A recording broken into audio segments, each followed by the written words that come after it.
النهارده جات لي دعوه للافتتاح التجريبي الكيكن كتكوت سابقا. تعالوا ندخل نشوف ايه الجديد عندهم.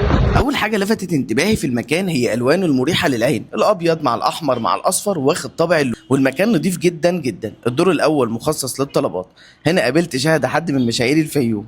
عايز اقول لكم ان الدور التاني حكايه تانية خالص، مساحته كبيره بعدد ترابيزات كتيره، منظم ومريح وشيك جدا في تصميمه. هنا اللحظه اللي كنا بنشوف ممكن نجرب ايه، واخدنا راي حمزه الحداد. انا قلت ما ضيعش وقت وابدا بالبروست. مش هتكلم كتير لاني دايما بشوف ان كتكوت قدر يغير مفهوم اكله البروست من زمان مش من دلوقتي. جربت السندوتشات الجديده عندهم زي البلاك فاير، وده عباره عن ستريبس متغرق في صوص الافريكانو وحبه البركه مع شرايح الجبنه الشيدر والمايونيز. جربت السندوتش عندهم اسمه سموكي ديلوكس، وده بقى كان حوار تاني خالص. لفت انتباهي عيش البريوش، طعمه تحفه وهش كده وليه سر في عمايله. خلصنا وقمنا لحقونا بالكماله فقعدنا تاني، وختمناها بحاجه مش عارف اسمها ايه بس هي سبايسي قوي وطعمها لذيذ جدا، ابقى اسالوا عليها. واليوم خلص بهزيمه الزمالك مع الاسف وفوز الاهلي، وطبعا باين من فرحه شهاد انا بشجع مين.